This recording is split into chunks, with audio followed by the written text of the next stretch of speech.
What's going on, Bulls fans? The Bulls take on today the Indiana Pacers on the road. Can the Chicago Bulls keep up their fast and fun level of play that we saw from them the last couple of days? They're going to be missing Lonzo Ball, Ayo Dosunmu, Kevin Huerter. We're going to talk about it all and more, break it all down. You already know we're going to do it the only way that we can do here at Chicago Bulls Central right after this.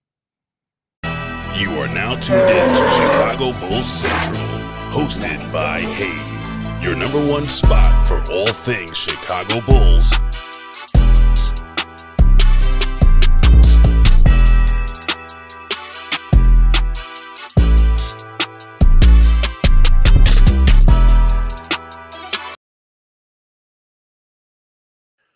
What's going on, Bulls fans? Welcome to another episode of Chicago Bulls Central, your number one spot for everything Chicago Bulls related. I'm the host there, Haize, but more importantly, you guys can follow the channel at Bulls Central Pod on every social media platform we happen to be on. With that said, let's go ahead and get into this content for today, y'all.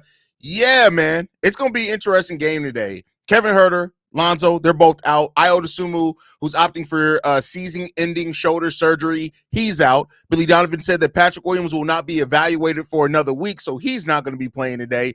Either the Bulls are going to be running a skeleton crew today. It's going to be very interesting. But as we've seen with the Bulls before, sometimes when they're missing some pieces, it just gives other players an opportunity to step up. So now with Kevin Huerter out, that could mean more minutes for Julian Phillips or Dalen Terry, maybe even an appearance from THT, who we haven't seen a whole lot of. Definitely more minutes for Tre Jones with Lonzo Ball being out as well. I really am excited to see him get more of an opportunity. Tre Jones is one of my favorite new acquisitions by the Chicago Bulls over the course of this. So we're going to be out Lonzo, already out Vooch, already out P. Will. Kevin Huerter's out with that as well. I believe that Jesus Christ, why am I losing? Jalen Smith is on a minutes restriction as well, right, already. So it's going to be interesting to see what type of lineup we throw out there today, right? So, we'll see what happens there. But this is going to be a very interesting game to see how the Bulls combat all the players that they're missing and how they pull this together, man. That's really what it comes down to. And so I, for one, am really excited to see this game for what it is, right? Like, I think with everything with this game, the expectations need to be tempered, right? It's no longer about, and it was, I said at the beginning of the season early on, right? It wasn't about wins or losses, and that's still not the case. It's still not about wins and losses, but you're seeing young players play well, right? And so now with Lonzo out, and Kevin Huerter out, both these guys who've been playing a lot of minutes for the Bulls when they're healthy, is that it's going to open up more for Tre Jones, more for Dalen Terry, more for Julian Phillips, right? So we can see what those guys have to bring to the table. And if they don't play pretty well, like, again, my mindset would be play them anyway, let them figure it out. But even if not, you go to a veteran like THT, right? So this is an Indiana Pacers team that's an efficient offensive team, right? The one thing that they aren't great at is rebounding the ball, but they're really efficient at the way that they shoot the ball. They're in the top 10 as far as effective field goal shooting percentage, true shooting percentage, offensive efficiency, steals as well. They get a lot of steals. The Bulls are going to have to watch themselves today because this is a game where it can turn very ugly very quick.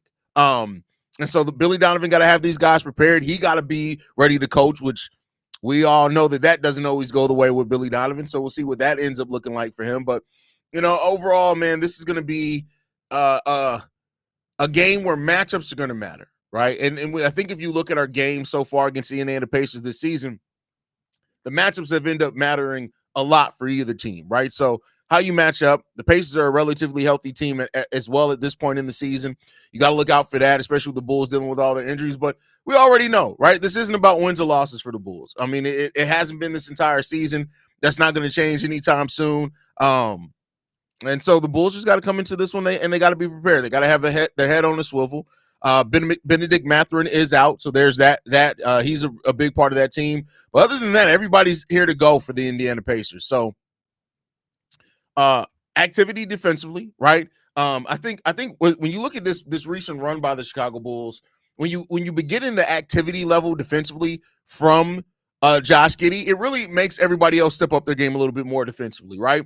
Kobe's going to have to stay locked in, right? He's been very bad defensively this season, even worse than any other part of his career, right? I went over those numbers today on the daily episode. This is the worst defensive season of Kobe White's career. And for a player that's already not been known for defense, that kind of says a lot. So they got to get it together, man, and we'll see what's gonna happen on this one, man. But it is what it is. It is what it is. Let's go to the comments. We got Jeremy in the building. Says Kevin Huerter out, and also Lonzo Ball out, and Patrick Williams out, Nick Vucevic out. So we get to see Zach Collins and some Julian Phillips, some Dalen Terry, maybe some THT and Javon Carter. Listen, you keep going to this Javon Carter thing, Jeremy. Like, why? Why do you keep going to Javon Carter, bro? What's going on, DB? Wait, never mind. If Huerter out, Giddey masterclass then, and maybe Zach Collins. I mean, the Zach Collins Josh Giddey pairing has worked really good for the Chicago Bulls. And give me a second. I want to bring up the numbers of those two guys on the court so far. I know it's a very small sample size, so I'm not going to act like it's like this amazing thing, but I believe that when Josh Giddey and Zach Collins on the court together has been really good for the Bulls in this recent stretch as far as efficiency. Now we know we've still been losing the majority of the games, so it can only be so good. But I think that they just pair really well together. Let's see, Zach Collins on off. Okay, and I was right. Hold on, I could bring this up so everybody can see it, because sometimes I like giving numbers, and that way people can see that I'm not just blowing smoke right when I give these numbers, that these are legitimately the numbers. So how can I make it? Can y'all see that okay? Maybe I need to do this and make the numbers bigger. Let me know if that looks good to y'all. But as you can see here, right? So they've played a total of 103 minutes together, have Josh Giddey and Zach Collins. In those 103 minutes, we're plus 67. We have a net rating of plus 32. We have an offensive rating of 134 and a defensive rating of 101.4. That's crazy. We were on a nice 99 pace, which isn't like top of the league, but it's not slow. It's not like DeMar DeRozan with the Bulls slow. I think our pace then was about 95, 96. So it's a little bit faster than what we've seen the last couple of years with the Bulls. So still a quicker pace. The assist percentage goes up to 75%. A 66% true shooting percentage with those two guys on the court. That's crazy. And actually, they only played 9 minutes together. But that's for a small sample size, and 101 minutes is an extreme small sample size. I want to be clear here. But for Josh Giddey and Zach Collins to have that nice of a rotation together when they're together, I'll tell you what, for the rest of the season, you got to keep exploring that. And let me compare that to Josh Giddey. And let's take Zach Collins off. Let's go to Nikola Vucevic. I just want to see what Josh Giddey and Nikola Vucevic's numbers look like. So, Jesus Christ. So when Josh Giddey and Nikola Vucevic are on the court together, way more minutes, almost 1,200 minutes, they're negative 187 as far as plus minus. I'll just make this big for y'all real quick. 187. What the hell? All right, there we go. 187. Negative 187. A net rating of negative 7.4, an offensive rating of 112, a defensive rating of 120. Our true shooting percentage is only 58%, and our effective field goal shooting percentage is only 56%. You know why I wanted to do that? The reason why I wanted to look at those numbers, let's go back. Let's put Nikola Vucevic on off. Let's go back. Let's put Zach Collins back on just to highlight that a little bit more. But look at this assist, the true shooting percentage, the effective field goal shooting percentage, even the assist percentage is so much higher, right? And the reason why I wanted to highlight that isn't because I'm trying to advocate for all of a sudden Zach Collins to be some huge part of the Chicago Bulls' future, but it is to say that a more mobile big. Keep in mind, Zach Collins isn't even the most mobile type big man. Like, you wouldn't look at Zach Collins and categorize him as a extremely mobile big man, right? He's just a solid big man that plays two-way basketball. But if you're going to pair Josh Giddey with a center long-term, and they're even more athletic than Zach Collins, which Kaman Malowik is, Derek Queen is, Asa Newell would be, right?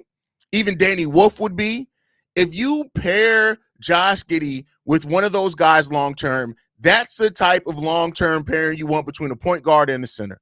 Now, again, you gotta make sure that Josh Giddey's going to be your point guard of the future, and that's what you want. I'm sure the Bulls would determine that this offseason. But I'm just saying that's why when you're building a team, how the skill set fit together is just as important as the skill sets that you have, right? And that's what AK hasn't always done the best at, is finding skill sets that match together. And that's what this next phase of the Chicago Bulls, when you're rebuilding a team, retooling a team, you need to make sure that you are getting complementary skill sets. Because Zach Collins, he's not the most athletic big man. He's not a crazy leaper, right? He hasn't been catching a lot of lobs or anything like that. But he gets into the pick and roll. He actually rolls to the bucket. He stays active even on the defensive side of the ball. He's rebounding well, right? He's rotating defensively. When Josh Giddey, Kobe, or any of those guys do get beat off a pick and roll, he's there. He's smart enough to understand how to move his feet, right? That's something that I'm telling y'all right now. That is, if you're going to re-sign Josh Giddey this offseason, the draft comes before free agency, right? So you'll go through the draft first. But I'm still on best potential possible, right? You want to find the superstar regardless of what position that is. If you see somebody who you think could be a superstar, F the position, you get that guy, right? But outside of that, getting a big man this season is going to be hugely important. I think that this team will look so much different with a consistent, mobile, halfway athletic big man. That's just really what I think, man. That's really what I think. Let's keep it a buck. Vucevic is somehow less mobile than Jokic. The dude has no motor at all, unless he's playing Jokic. Vuce versus Jokic. If Vuce played Jokic 82 games a season, he'd probably be a top 5 defensive center per statistics. That man knows how to guard Jokic really, really well. But outside of that, you're 100% right. 100% right. I've said it on Twitter. If this is what Josh can do with Collins, imagine what he can do with Malo. Absolutely. And that's the scary part of this, right? And so, I mean, we'll see what the future does hold. It's just something that it's and I know I can get too much in the weeds of analytics, right? It's funny enough because I tried my best for like the first 2 years of the show not to turn into that heavy analytic basketball nerd, right?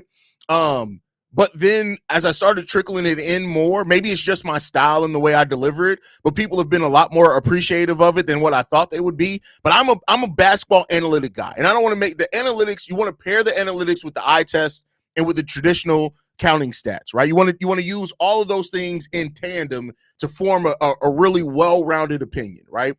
But as you're looking to build a team, I think analytics matter more and more. As you're trying to piece together who's fitting, who's not, who do we invest in, who, like those type of things. That's where you really want to get into the weeds of the analytics. And it's just been very clear and very loud that if you can pair Josh Giddey with a big that's mobile long term, man, I'm telling y'all right now, that's going to get the best out of that big and out of Josh Giddey. The only center Nikola Vucevic play real good against is Nikola Jokic and Sabonis. He plays really good against Sabonis. Like him and Sabonis, it like goes back and forth. Like Sabonis would kill him 2 games, Vuce would kill him 2 games. But other than that, you're about right. Vuce having to always play 8 to 9 minute stints hurts his energy throughout games. He's better suited this late in his career as a backup. Occasionally, no, he's not. That's just not true. Vuce is just more for a more methodical type offense. Been a supporter for a while, and you are one of the best at what you do, and that's great for the teams in sport. Keep it up. Appreciate that, Edward. That means the world, man. Exactly. Giddey makes average players look above average. That's not what I'm saying here, but they still needs to be a fit. Jokic takes it. That's not true. Like now you're just trying to make a point. That's not true at all. They actually go very hard at each other. That's just stupid. That's stupid. Haize, do you think modest to small or to power forward weight wise? Too small. You gotta use the right 2, bro. You gotta use the right version of 2 there. I mean, right now, we've seen him be productive at playing power forward, right? I do wonder that as Modest's game rounds out, if he's better suited for the 3, though, right? And it'll also depend on who you have playing the 4. And we'll see what the future holds there. We haven't seen Kobe, for instance, make the players as good as that. Now that is a plus. Like the thing is, Kobe last year created, I talked about this. He created 18 points off assists per game, right? Those off his drives per game. Not every one of those turned into assists. So Kobe can create that way, but you have to dig into the analytics to see how he's creating, right? Whereas Josh Giddey, you see it plainly, he's creating because he's creating via just assists. And I don't mean just like a knock. I just mean it's kind of a more traditional way of creation. The headline of this game: will Magic Giddey strike? First of all, I'm never called that. Stacey King's been tripping. Magic Giddey. Then what do they call him? Vanilla something. It was vanilla something the other day, and I was just like, what? Stop it. Stacey, stop it. I'm an eye test guy, mostly Haize, but comes a point where I must admit that someone's floor production over a more skilled, streaky player, production always comes first. 100% agree with that, right? And that's why I say I'm not here to say that the eye test is more wrong than, because analytics have big blind spots. Big blind spots in analytics, right? That's just, as you start getting into the weeds of analytics, you'll start seeing like some of the things that analytics would count as, like, for example, a mid-range shot. You'll look at it and be like, I don't know if you can really count that as a mid-range shot. Like, it's little things like that, but like that's why I say, like, you really kind of want to bring it all together. And but production numbers, you can't deny production numbers, right? So you got, and again, I don't expect everybody doesn't have time for this, right? I want to be clear here. The normal average basketball fan doesn't have time to spend 15 minutes digging into the analytics. They're going to go to the box score. They're going to look at what they're going to take off what they saw in the game with the box score, and they're going to make their opinion. And they're not wrong for that. Everybody ain't got time to be digging into analytics all day long. Like, who got time for that? Me, apparently, right? Because this is my job. Other than that, like, it is what it is. I thought Zach Collins was more of a power forward. I mean, he's played center primarily his whole career. So, it is what it is there. I know the right answer for the draft is to take the best available talent, but what position would you look to fix if you could choose? It depends on where the Bulls draft at, right? Because there are some really good centers in this draft, but if for some reason the Bulls end up in the top 4, there's no way in hell you take a center. I'm just going to be 100%. I would go so far as to say, honestly, if you wind up we probably not going to see a center taken until maybe the 7th or 8th pick in this draft. And that's because all the top 6 players basically in this draft are all either guards or wings. This is a guard and wing heavy draft, right? So it depends on where you draft at. Now, after you get around number 8, which 8, 10-ish, whereas around the Bulls are, it gets a little tricky there because you got some players like Igor Dimit who could be great. You got players like Kaman Malowik, or however you say his name. You got players like Asa Newell, who I think Asa Newell and his motor, it would mean punting on the center for another year, but if you can have a front line where Modest Bucilis is your small forward and Asa Newell is your power forward, and that's your 3-4 combo for the next decade, you're in a pretty damn good spot, right? And that's what you're looking at. Mobile bit. And you know what I like about Asa Newell potentially for the Bulls here is that his skill set complements what Modest Bucilis does well so good. Now, Modest would have to still become a better three-point shooter. Make no mistake about it. Because Asa Newell really doesn't project to turn into a high-level three-point shooter. I don't know if you even want him taking. Like, Asa Newell is like a Nas Reed-ish type of prototype player, right? A little bit more athletic. I think a little bit more versatile defensively. I do think Asa Newell has a chance to be even better defensively than Nas Reed, because Asa has the Joakim Noah type defense, meaning that you don't want him guarding point guards, but if he rotates on a point guard, he can stay with him for a little while as your defense adjusts, right? So Asa Newell is a guy that the more and more I watch his tape, the more and more I love him. That motor that he has, both offensively and defensively. I know he's not a center per se because he's 6'10", but much like how you see Collins pairing with Josh Giddey, I can see that happening with Asa Newell. So it really depends on where you're going to be, right? One thing that's interesting is now is how probably opposing defenses have to game plan differently for our center position. Yeah, because it's completely different play style. It's a completely different play style than what we were getting out of Nikola Vucevic, right? And I just don't think anybody, if they're being objective, can deny that. It's a completely different play style. So, yeah. Jay Gidd, keep it a buck.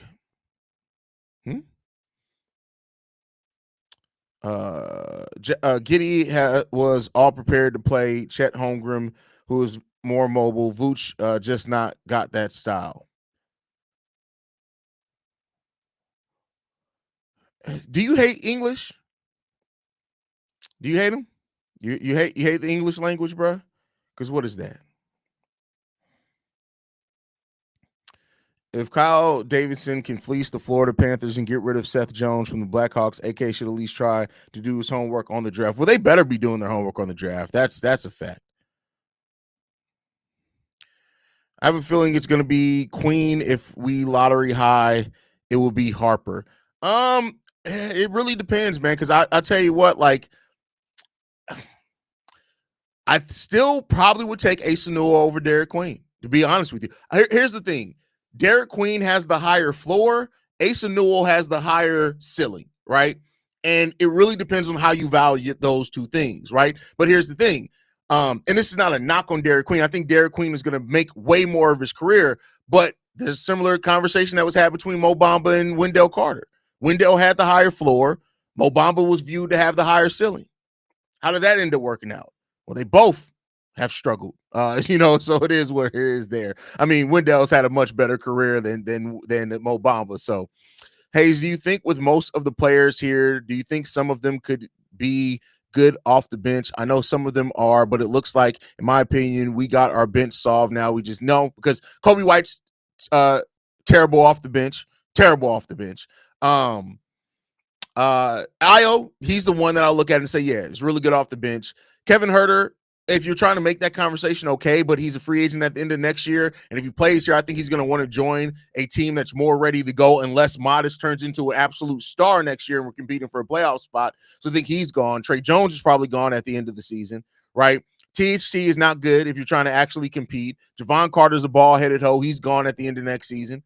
So no, I can't say that we got our bench solved either yet. Now we can see, right? More from Julian, more from Dalen. Maybe we can start getting that answer, but we'll see there. Given Giddey's growth, would you trade a 2 or 4 to take Trey Johnson and Malowick if available? Listen, that's not how the NBA draft typically works. NBA draft isn't like the NFL draft where you trade down and you pick up a bunch of more picks potentially in the same draft. You don't typically see that.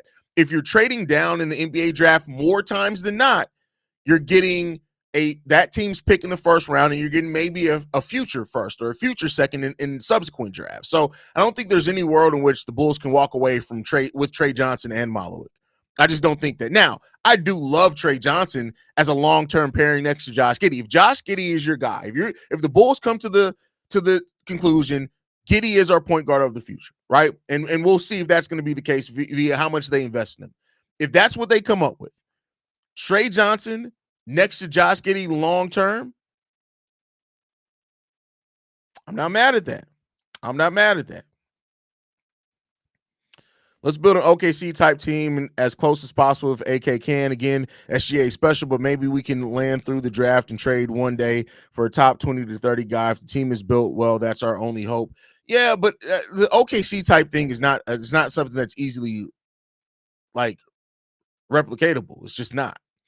Haize, do you think Josh Giddey top 10 assists in the NBA this year? No, he's not top 10 in assists this year. Can he ever be? It's definitely a possibility, especially if you get to a point where we actually are running the offense through him just about every possession. I can see a season in which Giddey can be top 10, top 5 in assists per game. I can see that happening.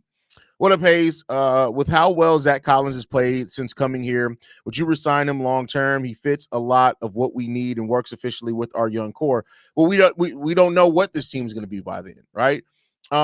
I mean, I wouldn't be mad at it. Like if we draft a Derek Queen, Kaman Malowick, and there are centers of the future, right? I wouldn't be mad at Zach Collins being the backup behind those guys. But don't ever let just again. And I'm not saying this because I think that it's possible, but I'm saying that I think this will be the outcome. I'm saying this because it is very well possible. Remember John Salmons. Remember the season John Salmons had after we traded for him. The dude averaged over 20 points per game. He turned into some isolation scorer. He was killing it. Then we signed him and gave him a big contract, and he sucked. So you can't allow yourself to get too caught up in one stretch. Now, the benefit is we have a whole nother season with Zach Collins potentially on the roster next year because he's under contract. Depending on how he plays that year, I think that's a big teller on how he fits long term. Now that Vooch and others are not in the team anymore, they're still on the team. They're just hurt. We seem to look better defensively. Not sure the stats though to back it up. Let's take a look. Hold on. We have the numbers. So on the season, the Bulls have a defensive rating of 116.7, which is 25th in the NBA, right? Over the last 5 games, the Bulls have a defensive rating of 110.7, which is 8th in the NBA. So yes, our defense has been better. Do y'all know that despite only having 3 wins in the month of March, the Bulls have the 9th best net rating at 5.9? That's crazy. That's crazy that you can have one of the best net ratings and have one of the worst records. It is what it is.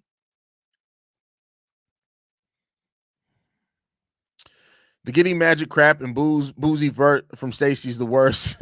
He fell off hard after the CHSN mess. Stacy's a company man now. Listen, the boozy vert is the worst goddamn nickname I've ever seen in my life. I hate that nickname, man. Just asking 2 through 4 because I thought Sacramento had 2 picks this year, but agree not like NFL. Yeah, I mean, but you're not. And again, you're not getting both picks from the. I don't even think you're going to be doing a trade with the Spurs, but we'll see. We'll see what the Bulls can do.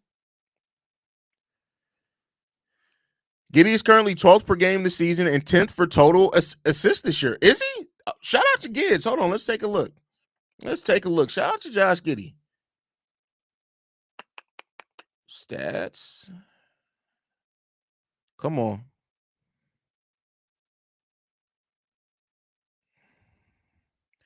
Let's see. Josh Giddey's currently 12th right now. That's crazy. Shout out to Josh Giddey, man. That's crazy. Shout out to Gids, man.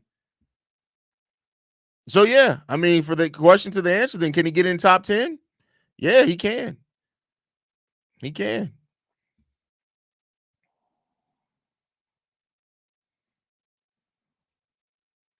I can't believe Collins only 27 drip. Not going to lie. I thought he was in his mid-30s. He's been around for a minute. Yeah, I mean, it's kind of like Andre Drummond, right? Like, Andre Drummond just turned 30, right? Like, this is his first season being over 30, and he's been in the league, 12 years? So, like, it is what it is.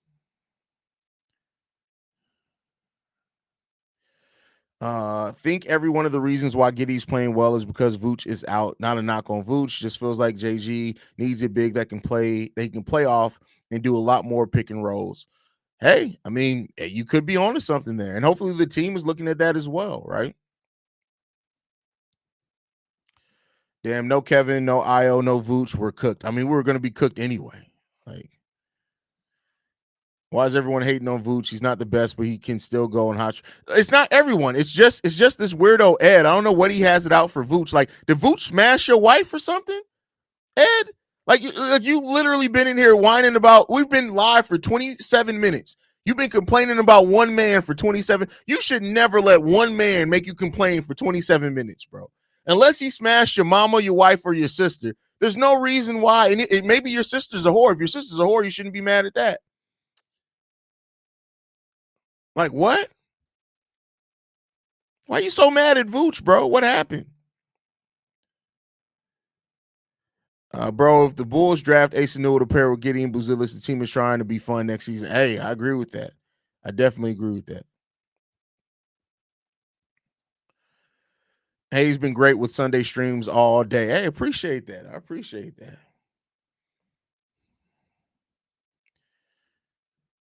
AK doing a good job of adding former lottery picks. Seems like his scouting background is helping. How? What have those former lottery picks really done for us? I mean, we're still a losing team, but we'll see. With Lonzo and Huerter being out for this game, I would see more Trey Jones minutes, but I hope Billy keeps THC in his receding hairline off the bench. That's crazy, but accurate. Definitely accurate. Collins is smarter than he's quick, but his minutes with Giddey definitely. Yeah, his minutes with Giddey have been great. We went over him earlier. I don't know if you were here, but yeah, his minutes with Giddey have been awesome, amazing.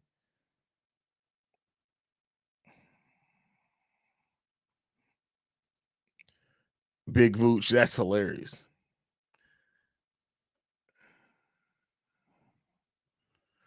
Appreciate the content, Haize, bro. What's up, FK? Glad to have you in the building, Brody.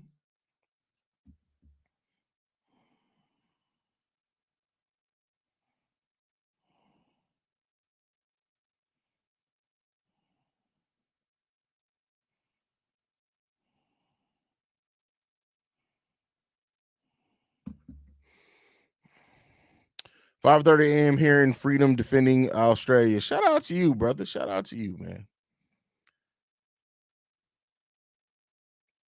What's everybody laughing at? What happened? Ed Tech laughing, bro. Hey, listen, Ed. I'm just saying, bro. It is what it is, man. Trying to see if they wait till they get the starting lineup out, but as always, Bulls media is a little slow behind the 8 ball here. So, Haize, I saw that Luke Kennard is an unrestricted free agent this summer. He's 28. He can shoot the ball well. Thoughts? Good for him, but not here. I'm not gonna lie, completely forgot there was a game today. Gonna be a Tony Bradley revenge game. Not really. He sucks ass. Listen, Tony Bradley needs to get revenge on DNA. That he needs to worry less about getting revenge on the Bulls and worry about his DNA. Like he has to have beef with the ancestors. That's what he has to do. You got to have beef with the ancestors. Keanu says, I just made it in time for the pregame. Hey, listen, we about to wrap the pregame up. So you barely made it. You got by the skin of your teeth, my boy. Seriously, I'm not trying to be funny, Haize, but can Javon Carter be consistent with all? He is consistently. He's consistently bad. So yeah, he can be consistent. He's pretty consistent. Consistently ass. That's what it is. He can be very consistent with that. Where are you at personally in terms of Kobe's long-term future here? I'm still 50-50. When he's on, he's very solid, but when he's not, it's absolutely terrible. Yeah, I mean, at this point, I'm kind of, it kind of is what it is. If he stays here, I'm not going to be mad at it, right? If they trade him, I understand. That's really where I stood at right now with Kobe. How about drafting a shooting guard forward instead of a center? If they draft a shooting guard, move Kobe. If they draft a forward, pair him with Modest in the starting 5. Listen, I mean, duh. I mean, that's what we just said when we talked about going best player available. And I say that in fun, right? I'm not actually talking shit to you. My bad, I'm behind. And when I meant type, I didn't mean exact. I'm just saying similar types of players around Giddey. Hope that they max their talent. I mean, that's what you want to build regardless. If you want players that help each other and that talent fits together. That's ultimately what you want when you draft, right? When you're building through the draft, that's what you want.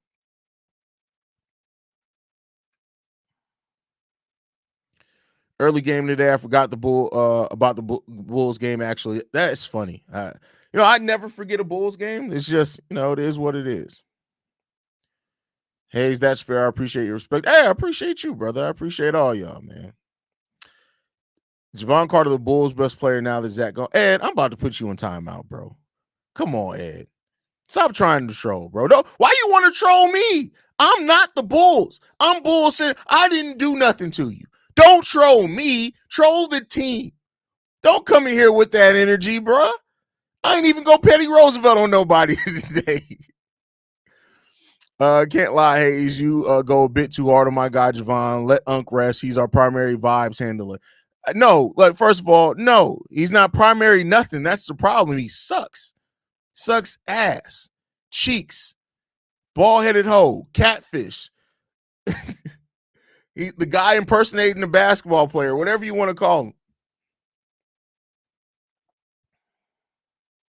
Like if Javon Carter walked in, besides him being tall, if he walked in and was like, yeah, I played in the NBA, nobody would believe him.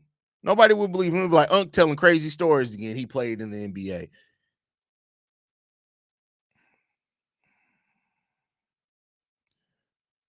Missing Huerter and Lonzo is big. I could care less. Io does 2 things well. Plays good D and good in the fast break. He can't shoot, creates no spacing, and is an average playmaker and average vision. Nothing you just said is correct.